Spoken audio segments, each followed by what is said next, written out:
Deməli, bugün ən çox qarışdırılan genetikada epistaz təsiri haqqında danışacağam, hansı ki, dovşanlar üzərində aparılmış bir təcrübədir və epistaz təsir nədir? Qeyri-allel genlərdən biri digərinin, bax bu böyük A, böyük C-nin təsir gücünü zəiflədir. Hardan bilirəm? Bunların da öz anlamları var. Məsələn, böyük C tükdə pigmentin olmasını göstərir, böyük C. Kiçik C tükdə pigmentin olmamasını göstərir, onun tərsi. Böyük A tükdə pigmentin yayılmasının qarşısını alır, kiçik A yayılmaya təsir etmir. İndi gəlin baxaq. Və biz artıq burada birinci nə ediblər? Bax, birinci böyük C ilə, bax böyük C ilə böyük A harda olsa, bax bu böyük C ilə böyük A harda olsa, o dovşanlar boz dovşanlardır. Boz dovşanlar. Amma bax bu böyük C, böyük A var ha. Bax böyük C ilə bax böyük A hardadısa, deməli onlar boz dovşanlardır. Bax bu böyük C, böyük A, düzdür? Mən bu boz dovşanın 4 dənə genotipi var. Onları bilməliyəm. Çünki məndən soruşanda tutaq ki, boz dovşanlarla ağ dovşanlar çarpazlaşdırılmışdı, deməyəcək hansı genotipli. Ondan mən artıq boz dovşanın 4 dənə genotipinin hamısını çarpazlaşmada iştirak elətdirəcəm ki, görüm, məsələn, tutaq ki, verir ki, boz dovşanlarla ağ dovşanların çarpazlaşmasında nəsildə qara və ağ dovşanların alınma ehtimalı nə qədərdir? Bax, məsələn, bunu bilmək üçün əlbəttə ki, mən bax bunları bilməliyəm. Bu böyük C, böyük A harda varsa, bunlar boz dovşanlardır. Yəni, burada istəyir böyük C də ola bilər, böyük A da olsa, yenə buradan böyük C əlaməti üzə çıxacaq, burada böyük A əlaməti. Və yaxud da böyük C, böyük A, kiçik A. Bu versiyanı da yaza bilərəm boz dovşanlar üçün. Çünki yenə də buradan əlamət kimi böyük C üzə çıxacaq, buradan da böyük A üzə çıxacaq. Yenə də bunun fenotipi böyük C, böyük A olacaq. Sonra ola bilər böyük C, kiçik C, böyük A, böyük A. Mən buna da boz dovşan deyə bilərəm. Çünki böyük C əlaməti üzə çıxacaq, bir də böyük A əlaməti üzə çıxacaq. Yenə də bu boz dovşanlardır. Fenotipi nədir bunun? Böyük C, böyük A yenə də. Sonra böyük C, kiçik C, böyük A, kiçik A. Yenə də bu boz dovşandır. Çünki yenə də burada böyük C dominantdır. Burada da böyük A dominantdır. Hamısının fenotipi böyük C, böyük A.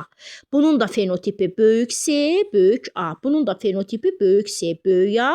Yenə də bunun fenotipi böyük C, böyük A. Bax, istəyir burada böyük C-nin yanında istəyir kiçik C olsun. Yenə də burada böyük C dominantdır. Və yaxud da ki, böyük A-nın yanında böyük A olsa da yenə böyük A dominantdır, kiçik A olsa da yenə buradan böyük A dominantdır.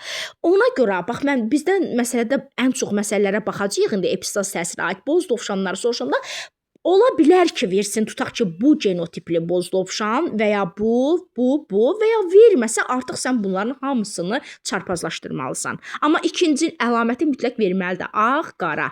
Onu verməlidir ki, sən bunların versiyalarına baxasan. Və yaxud da ki, heç qaranı da, ağı da verməz, yenə də onların hər bir halını sən çarpazlaşdırmalısan. Deməli, bura qədər mənə elə gəlir ki, aydındır.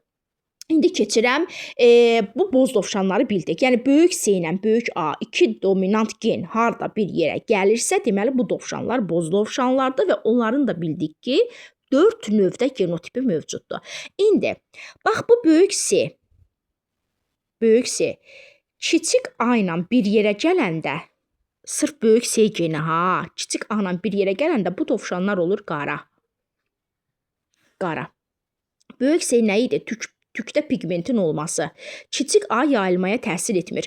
Bax, bu böyük C var ha. Niyə böyük C ilə kiçik A ola hər yerdə qaradır? Bu böyük C tükdə pigmentin olmasını göstərir, düzdür? Yəni, məsələn, tükdə pigmentin olması qara pigment.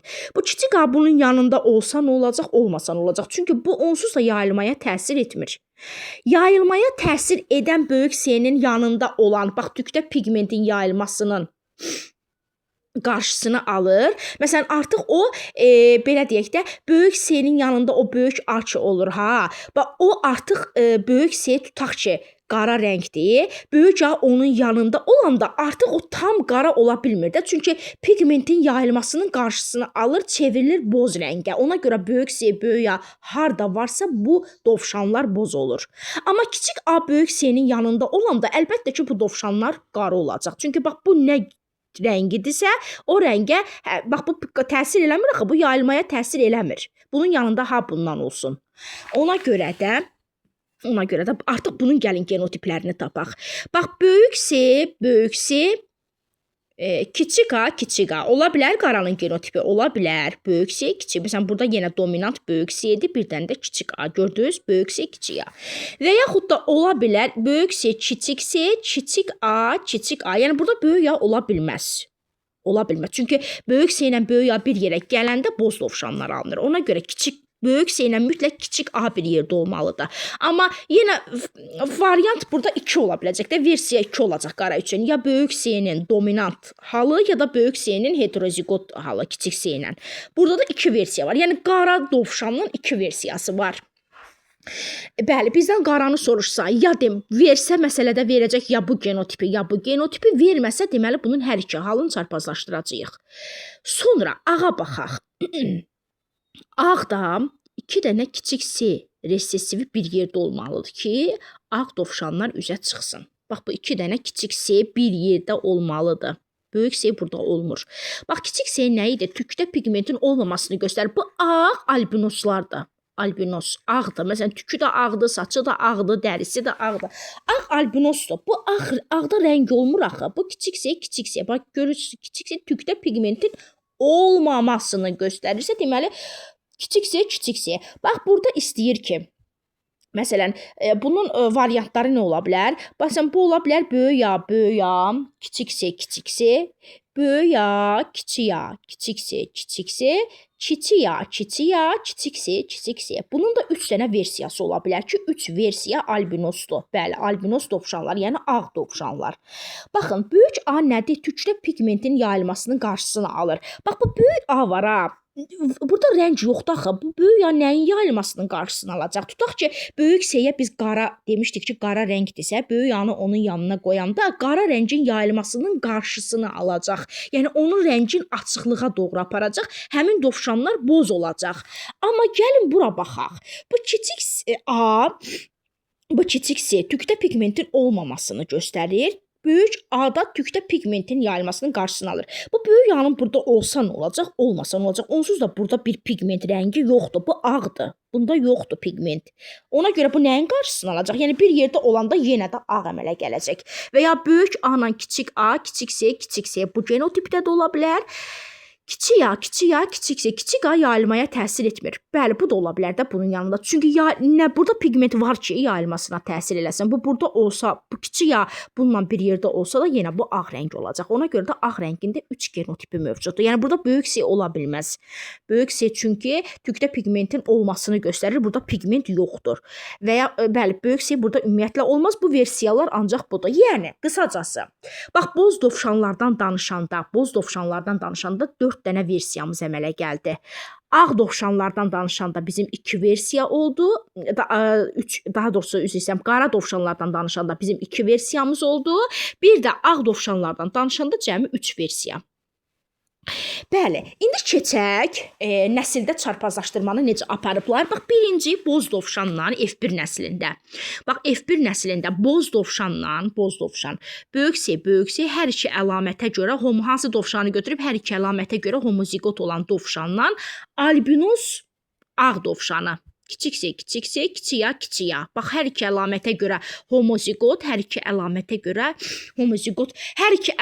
görə homozigot dominantla, hər iki əlamətə görə homozigot resessivi götürüb. Bəli. Gəlin baxaq. Bax, bu boz dovşandır.